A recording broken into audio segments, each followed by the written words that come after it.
Good afternoon, everybody. Thank you very much for joining Health Monix today as we are navigating CMS's brand new proposed program, the Ambulatory Specialty Model.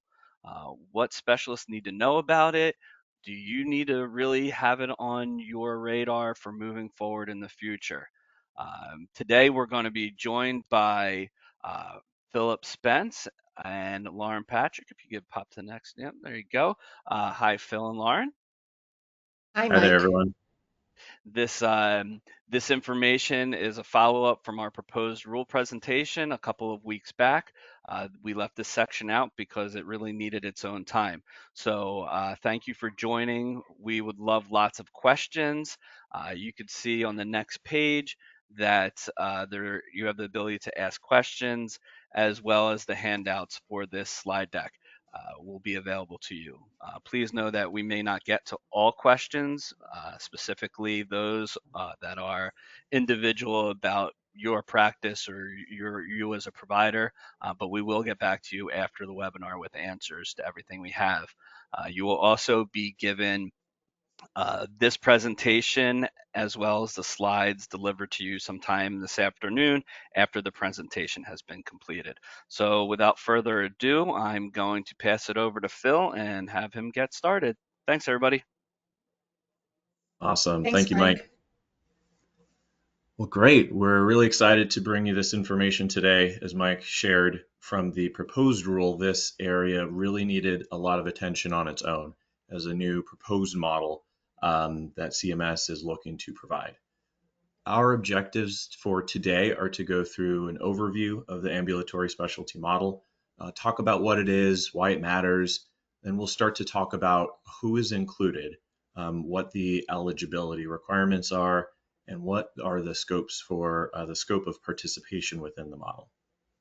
We'll then talk about the financial and risk structure, detailing the shared savings and payment adjustments that are available through the model. We'll talk about how those are a little different from other value-based care models and alternative payment models as well. Then we're going to move into the performance measures and really what you need to report as a participant within ASM. Spoiler, you do need to report on quality, cost, improvement activities, and promoting interoperability.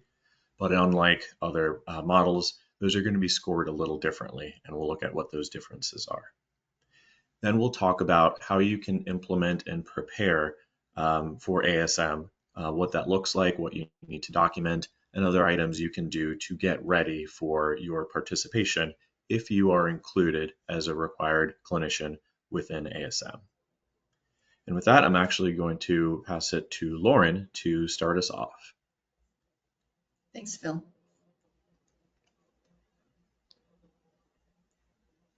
So a little bit about the model itself. First of all, remember, this is a proposed model. It is not finalized.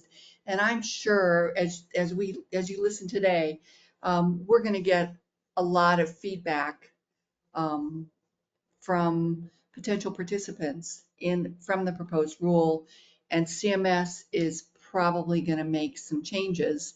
So just take this with a grain of salt, but also use it, as you listen, perhaps you're going to have feedback and you can get that to CMS. So, and certainly we have a few comments we're going to make.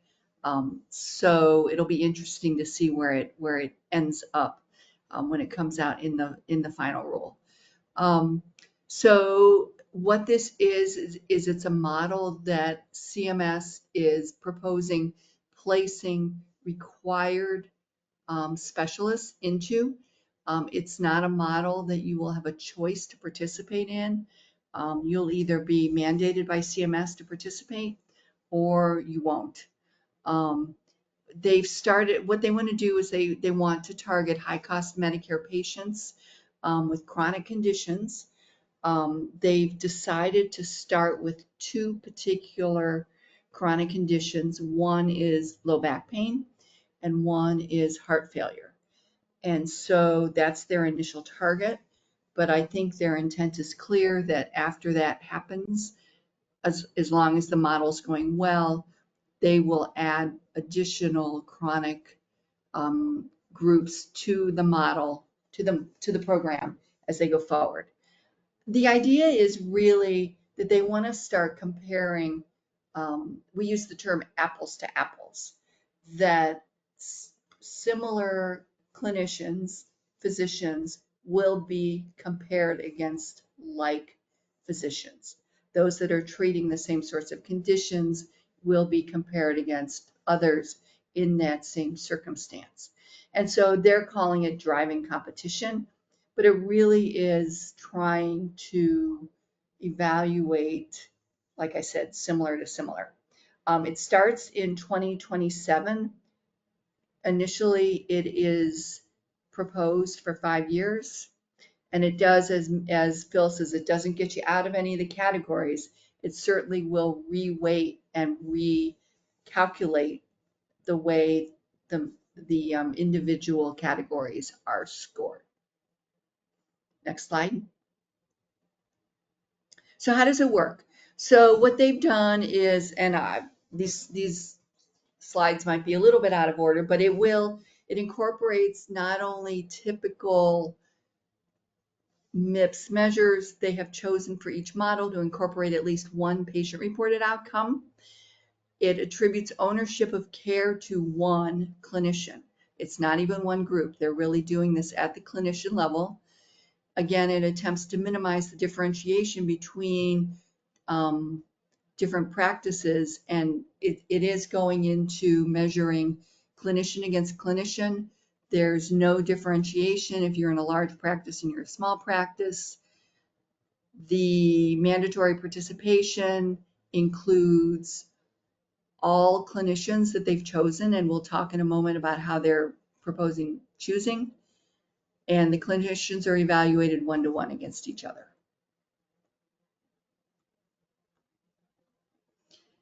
It is individual clinicians only. It's ambulatory setting clinicians. Once a clinician is selected for the model, they are included for the rest of the years. There are two cohorts to start with. One is heart failure and one is low back pain. And you can see here the specialties that CMS has decided to include in each one. And it does exclude clinicians in FQHCs and rural health clinics. Next slide. All right, so I can jump back in here to talk a little bit more about the eligibility and scope of reporting. So what are eligible clinicians going to be evaluated on? The ASM is intended to mimic the MVP framework, again, looking more apples to apples across clinician types, and also looking at the 4 performance categories of quality, cost, improvement activities, and promoting interoperability. Unlike MVPs or MIPS value pathways, the ASM would require a specific set of measures and activities eliminating choice. So really we see the effort of CMS to say, we want to have a fair comparison of how clinicians are doing in certain metrics by picking those measures for participants. Clinicians will be compared only to clinicians treating the same chronic conditions, which further promotes that same comparison. And clinicians are exempt from MIPS while in this program. So for the proposed 5 years, we can imagine groups might have MIPS eligible clinicians, clinicians who are participating in other alternative payment models, and clinicians who are eligible for or required to submit for ambulatory specialty model. Those who are in ASM would be exempt from MIPS while required to report ASM. And then each unique NPI and tax ID number combination is scored separately. So as Lauren mentioned, this is going to compare individual clinicians and start to remove some of the perceived or not benefits of participating in a large group. So we find that interesting as we really look at what this means for required participants, that is going to really allow the performance and value of care for each individual clinician to be the basis on which they're evaluated. Next, we're going to look at the financial and risk structure, including shared savings and what payment adjustments look like for eligible participants. So first off, we want to share that this is different from MIPS and MVPs. MIPS is a budget neutral program. So as we know, over time, MIPS has taken negative penalties to create a pool of available funds for incentive dollars that are then paid out in payment adjustments to eligible clinicians reporting MIPS. Prior to that, with the start, CMS had a bucket of funds that could be pulled from that helped provide additional payment incentives for MIPS participants. And then also providers were evaluated against all providers within MIPS. So really looking at a big picture comparison and not necessarily apples to apples, as we know MIPS can allow different clinician groupings, groups, subgroups, and so on that allows participants to report on different measurements. And providers have had the opportunity to choose their own measures through MIPS, allowing for differentiation in reporting from one practice to another and one specialty group to another. So we want to call out some of our perceived shortcomings of MIPS and be upfront in that we don't see CMS intending for ASM to remove or correct those shortcomings, but that they are really trying to focus on the direct comparison of like clinician to like clinician performance. So with MIPS, as mentioned, the budget neutrality has created a scenario where there's not as much money for the upside as anticipated. CMS, since day one of MIPS, has said up to a 9% penalty and up to 9% positive incentives. And the reality of those payment adjustments hasn't been that high.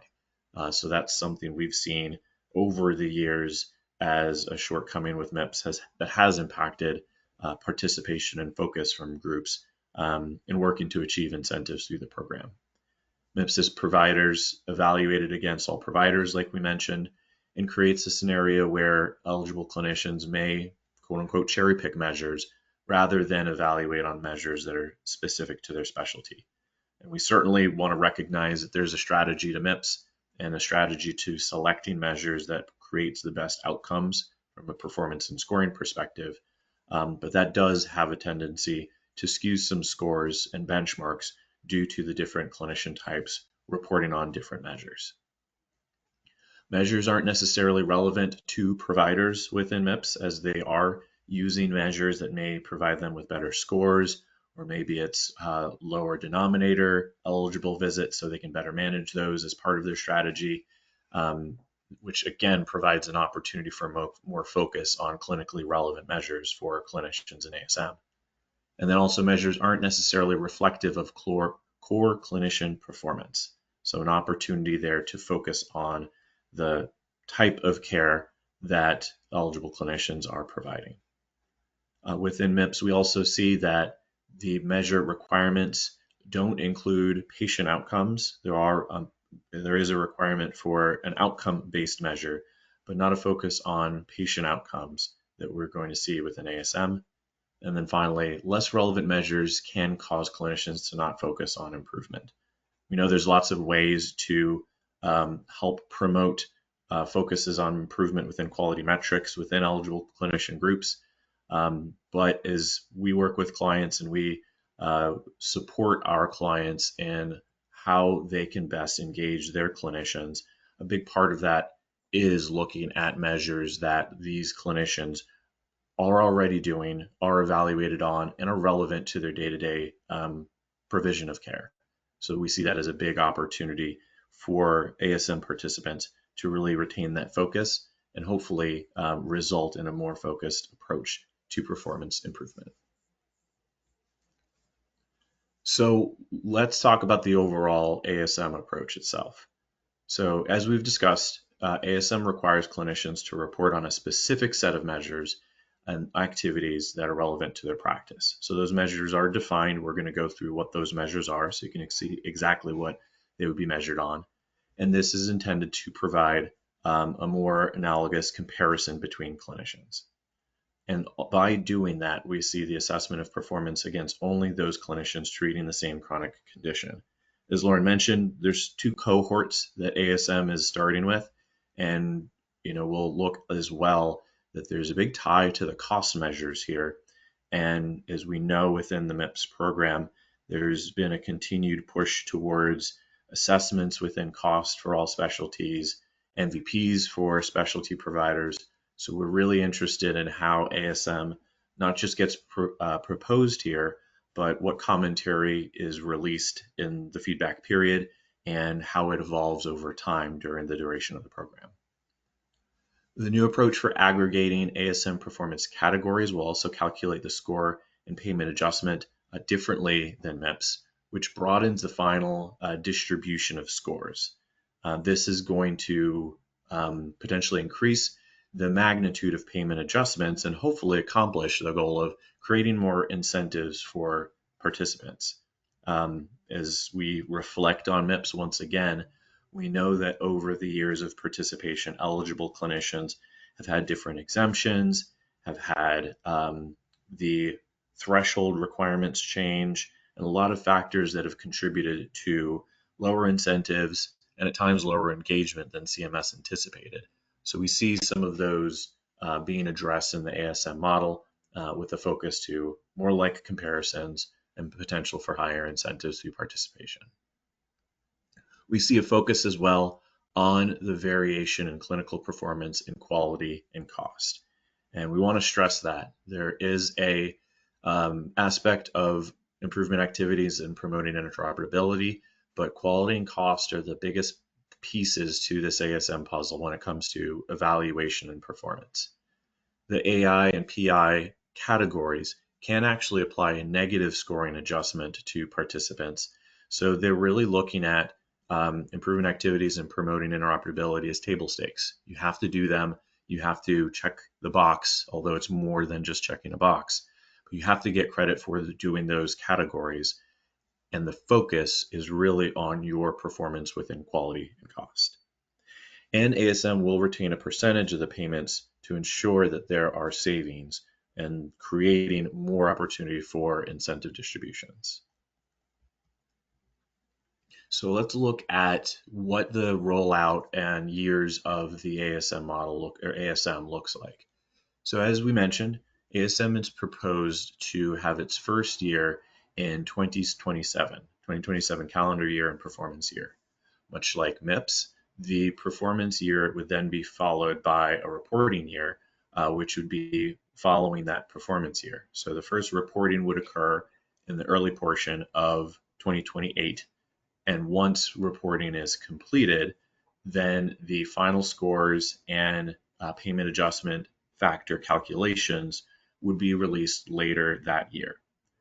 Again, like MIPS, we would see a delay in the payment adjustments to 2 years following that performance year. So the first adjustments based on ASM participation would be payment adjustments in the 2029 calendar year. And we see that framework continuing on until the final performance year in calendar year 2032, followed by final performance year in 2031, followed by the reporting in 2032, and the adjustments occurring in 2033. Now I'm going to turn it back to Lauren to talk a little more about the cohorts within ASM. That sounds like such a long time from now, Phil. It does. A lot can change between now and then. Yeah. So as we've mentioned, they're proposing starting off with two cohorts. The first cohort is the heart failure cohort. And the proposal is that they're going to look for several different criteria in order to include a clinician in this program. The first is that it needs to be a cardiologist on the plurality of their Medicare Part B claims. The second is that the participant has to have a score in a prior year on the heart failure episode-based cost measure. Now, I would bet that none of you have a score yet on the heart failure episode-based cost measure, because the first year that that measure was put out was 2024. And since we haven't gotten final scores from CMS yet, AHEM, AM, we don't know who's in that cohort and who's not, but that'll be something to pay attention to when you do get those scores. When I look, so we don't have any scores yet. We don't have any sense of how many clinicians are going to be in that cohort, except that before they put this measure out, CMS tests these cost measures. And I don't know how many people have looked at this, but there is something called a measure justification form for each one of the cost measures that CMS puts out. And so if I go to that form that was published at the end of 2022, there were 19,000 providers that were identified as eligible for this particular cost measure. So it's something, so the number of participants will be something less than 19,000. So it'll be that 19,000, and that will then be whittled down. They'll take out anybody that doesn't have the cardiology specialty code. There is no low volume threshold on this measure, so all of those people will be included from that perspective. But then CMS is proposing selecting a random 25% of CBSAs to participate. So just like they did in the team model, they're looking at not applying it across the whole population to begin with, but picking out 25% to start with. They'll use data from 2 years prior each year to figure out who will be eligible based on the cost measure, except for the first year, they're going back 3 years. And again, once a participant is selected, they're included in this program for the remainder of the years. Next slide, Phil. So the low back pain cohort will operate in much the same way in terms of the participants that are mandated to be in it. CMS will include both surgical and non-surgical specialists in this. There's a significant write-up if you go back and read the proposed rule about thoughts about should they really be including surgical specialists, and they found that many times those specialists do end up treating low back pain as a chronic measure non-surgically for a while, so they decided to include both. The potential participants include anesthesiologists, interventional pain management clinicians, neurosurgeons, orthopedic surgeons, pain management, and physical medicine and rehabilitation specialists. Again, they're whittling down the number of potential participants based on participation in the low back pain cost measure.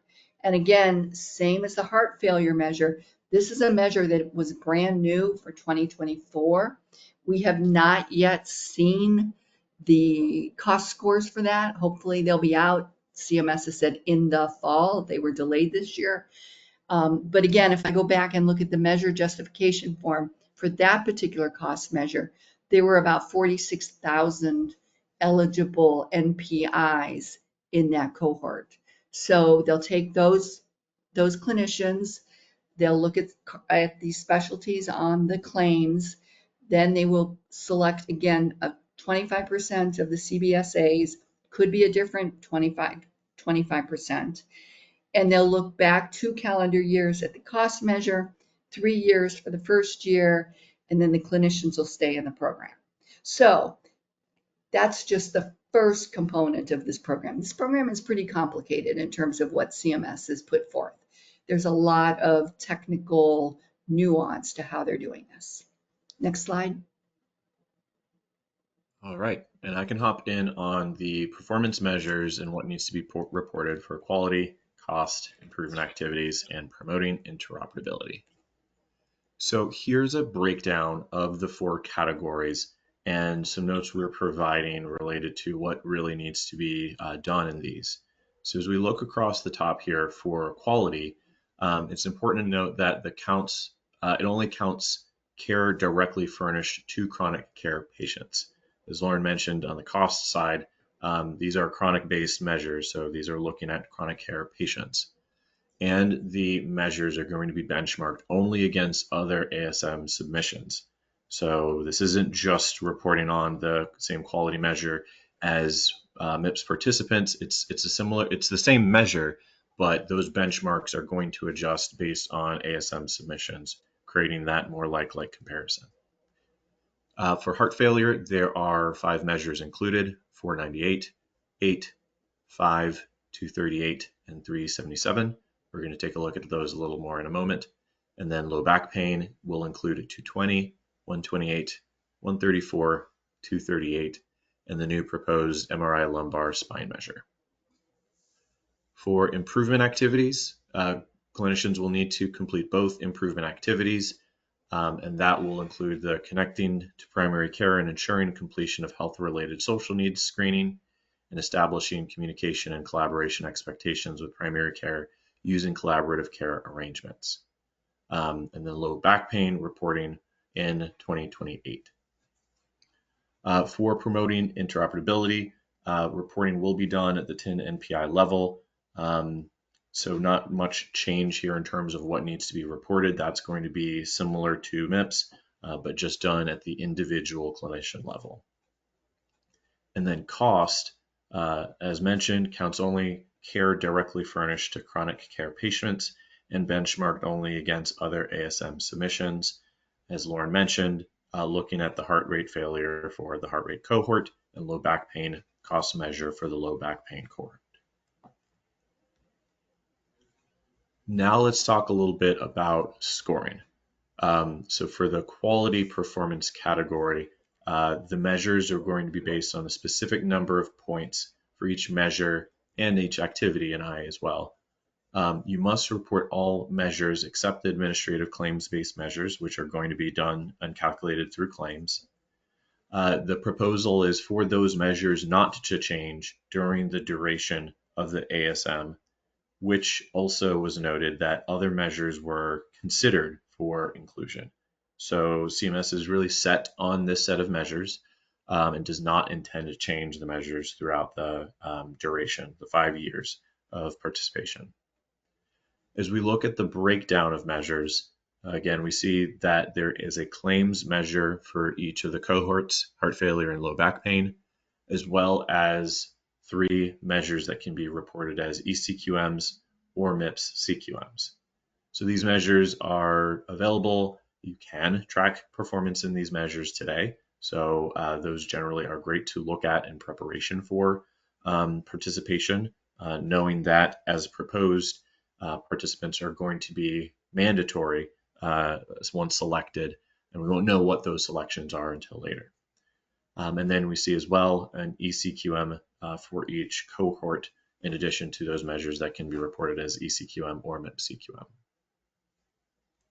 So when one thing, Phil, when it says claims here, those are administrative claims. So you're not reporting them through claims. What CMS is doing is they're using that data to calculate those, and you don't have to calculate them. They'll do all the calculations on your behalf. Great, thanks, Lauren. Sure. And I will pass it back to you to talk more about how specialists are incentivized. So this is a big change from MIPS and MVPs. CMS is proposing that your score will be made up of 50% quality and 50% cost, and that will be your initial score. Then what they are proposing doing is saying that if your improvement activities and or promoting interoperability data does not pass muster, they will take points off of your final score. So it's a little bit different than what we've done in MIPS to date. You still have to report all 4 categories. And then down below, we've kind of put together some of the situations. I'm not going to go through all of this, but to show you whether folks are going to get an incentive or penalty. So Next slide. Key points of the adjustment. So the payments are going to be scaled to your performance. And this is vastly different from what we do in MIPS right now. What they're talking about doing is looking at each provider's individual performance and then parsing them into deciles. So they'll take 10% of the clinicians and put them in the lowest decile, 10% in the next one, 10% in the next one. And then what they will do is they will give each decile a different adjustment, and the adjustments will go from a negative all the way up to a positive. There is no threshold to be had. So those in the middle will receive a neutral score, but those below the middle will get a penalty, and those above the middle will get an incentive. The incentive pool is a little bit different in that what they're doing is they're taking a pool of money. I think they've talked about 9%, again, still up for discussion, and saying that's our pool of money. They're going to take 15% of that out, and the remaining 85% will become the incentive pool that they can draw from.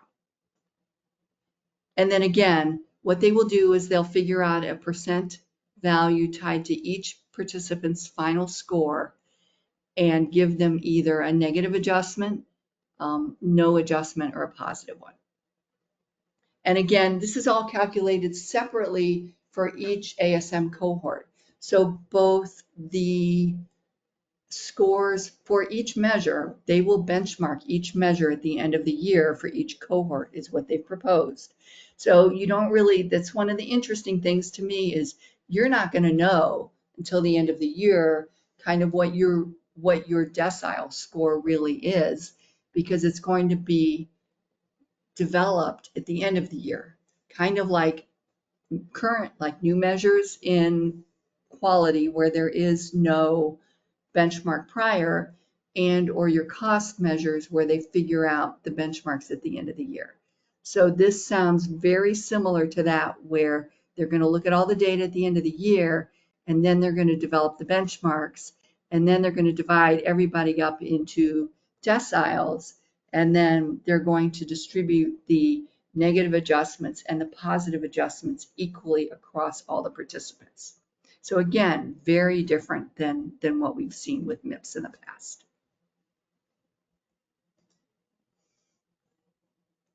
Next slide. So again, there's a payment multiplier, and that payment multiplier could be positive, could be negative. They've talked about it as much as 9%. We'll see what they come out with. If you don't end up with a final score, for example, if you don't meet the threshold for the cost measure, then you will receive just a neutral payment. So you won't participate in either upside or downside. And they say it's structured similarly to the hospital value-based purchasing or SNF value-based purchasing programs. So they do have experience already with doing this sort of calculation and metric, and they're thinking about applying those here. Somebody doesn't like that. Next slide. All right, so I can jump back in on just a final comparison of performance between MIPS and ASM. As Lauren mentioned, this is representing a different way to calculate performance and provide incentives or penalize for participation. In MIPS, we see a single national pool of all the participants, regardless of specialty, and different eligibility determinations. For ASM, it's looking at specific cohorts. So your heart failure and low back pain. It is those two cohorts that CMS is focusing on. In MIPS, all specialties are compared together. In ASM, you have the like-to-like specialty comparisons. In MIPS, threshold-based scoring, while ASM has a continuous distribution and relative ranking, which is going to change how those payouts occur. And for MIPS, adjustments diluted across all clinicians, with ASM having a more targeted, meaningful payment adjustments. And as we said, we really hope to see those incentive dollars becoming more meaningful through ASM for the cohorts that are part of ASM, and that like-to-like comparison really driving additional participation within the model. Looking further at the adjustment calculations, as we've discussed, the incentive pool is determined based on Part B payments to the cohort. And as you go down the steps in establishing that pool, there's actually a lot more detail that CMS provides on that process, but it gets pretty intricate. They will apply a risk level to determine the risk adjustment amounts, and then apply an ASM redistribution percentage to create that final incentive pool.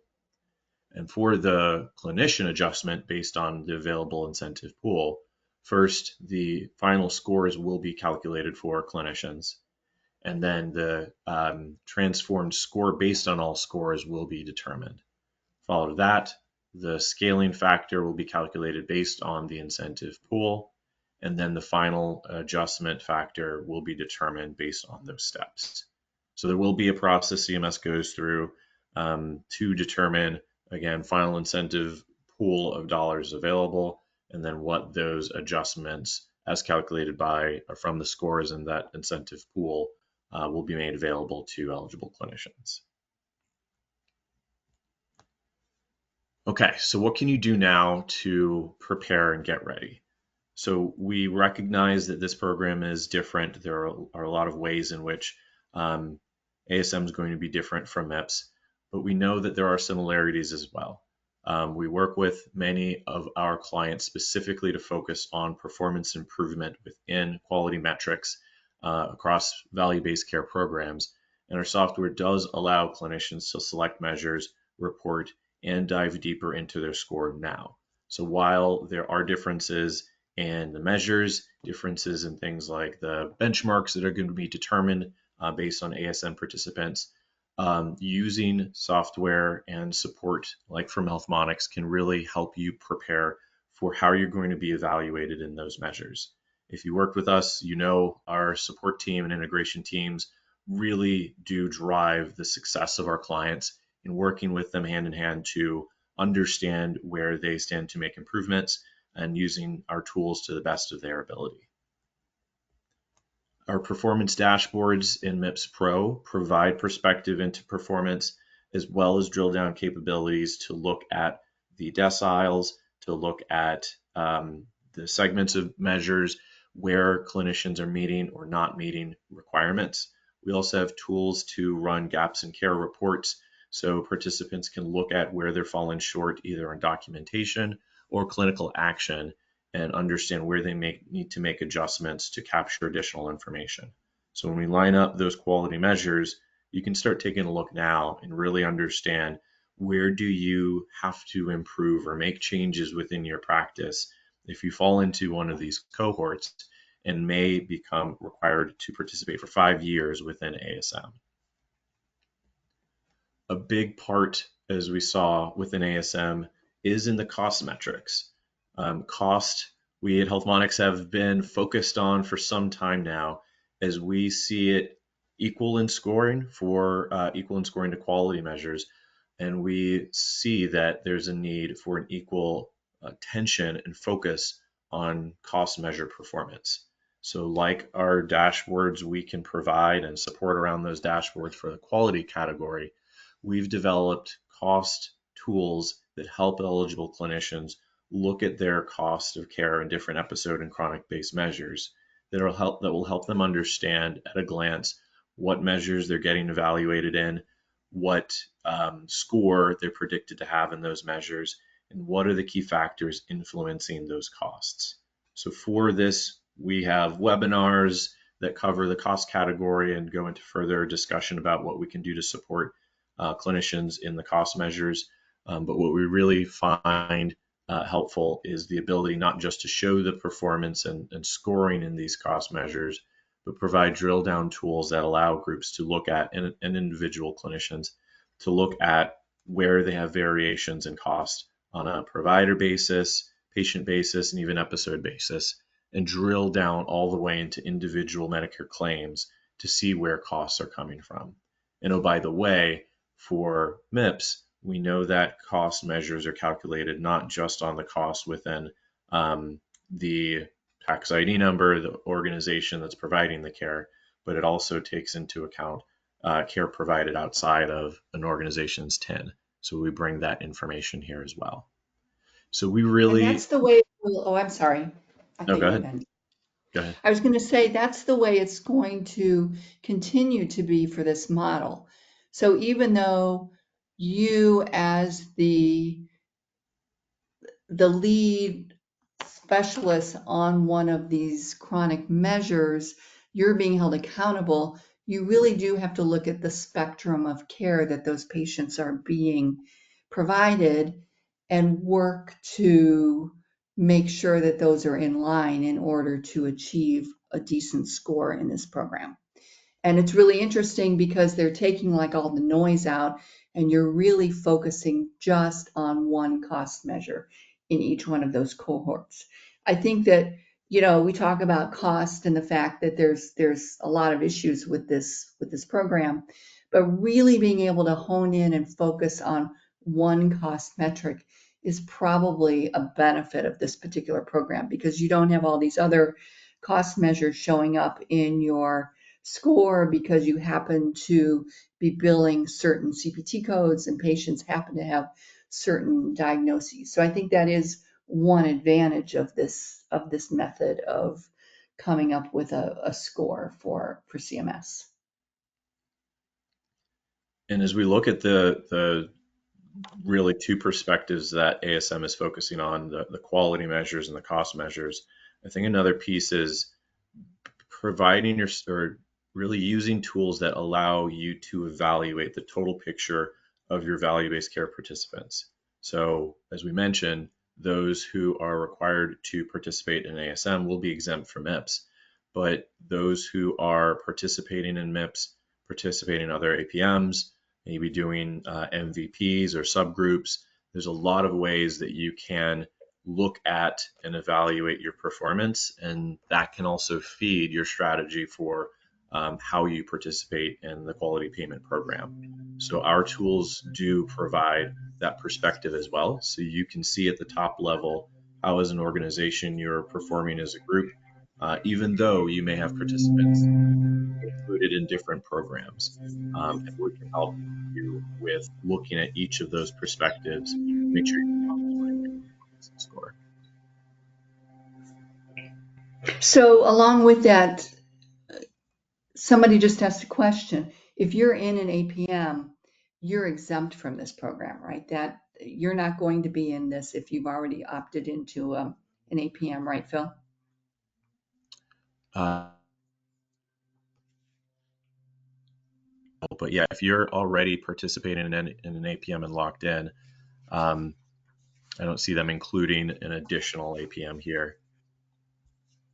Right.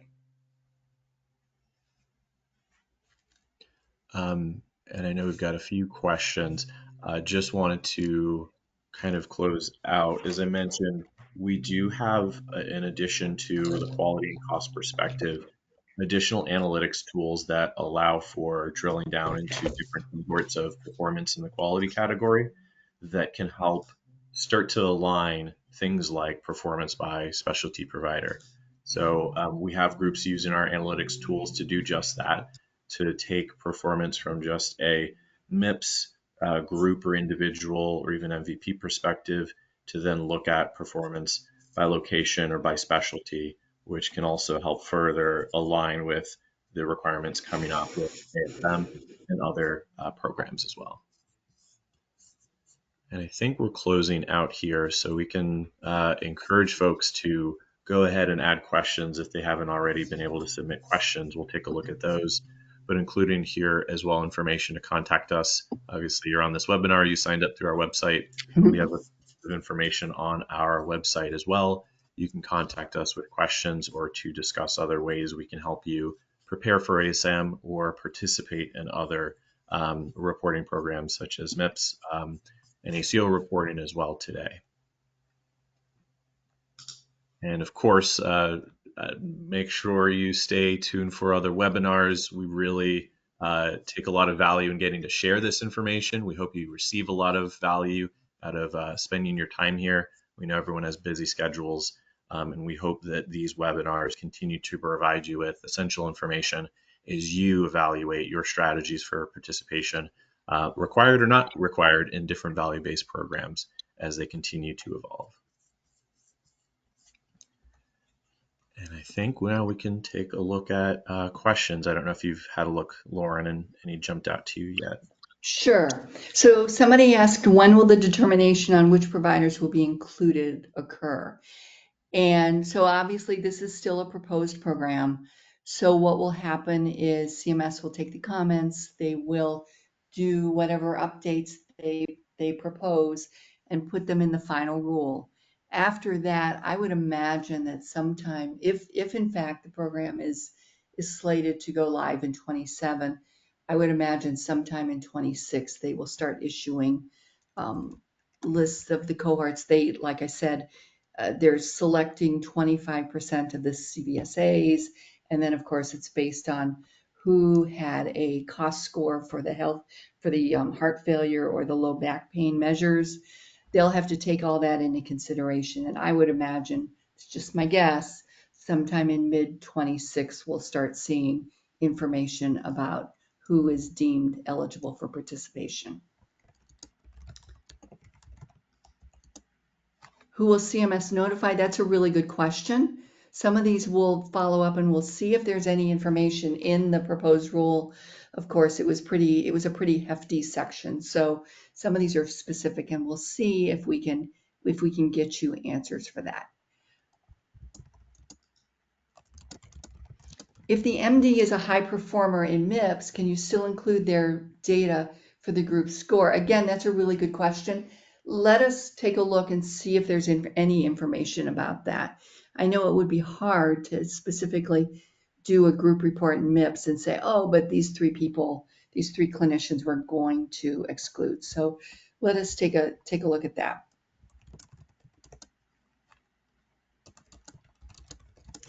So somebody asked a question about if they took an exception in 24, would they still be eligible in 2027? Remember, the answers to these questions are the views of me personally and don't represent necessarily CMS's view. But even if you take an exception, CMS still calculates scores.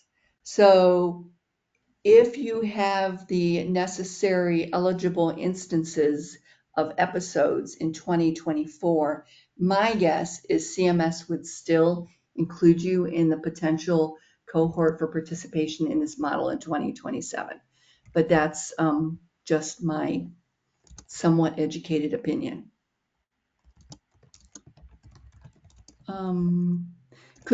We can send out the information from the measure justification form that shows kind of the cohorts for these programs. As far as CBSAs, I don't know that CMS put in the proposed rule what happens after the first year. In fact, I was looking for that. They seem to be very focused on, well, let's talk about what happens the first year. They did put some fundamental rules, like once you're in the program, you're going to stay in the program. But so one of my other questions was, they've proposed kicking this off with 2 specific provider cohorts. What are they going to do in future years? Are they thinking that then once they've shown this, are they going to include additional cohorts of chronic measures? Are they going to widen their net from the 25% of CBSAs? So I think that's all a TBD here.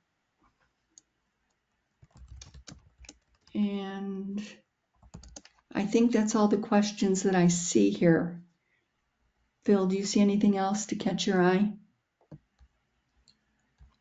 Still going through and responding directly as well, but I think that we're covering things. I'm just reviewing one more time. I think we covered that.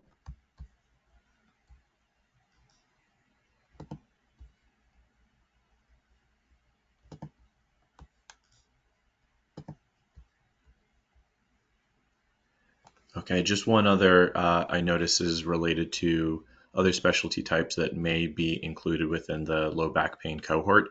As the proposed ruling around the model specified specific specialty types, I would not anticipate, unless they come back and say other specialty types are included, that we would see a change there.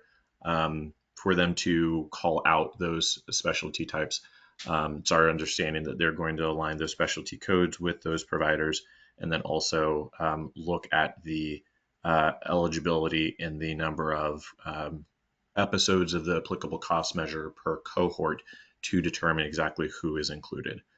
So, like Lauren has shared for sort of many of the questions, based on the proposal, this is what we know, and we'll be sure to continue to update based on finalized rulings and future year rulings around the model.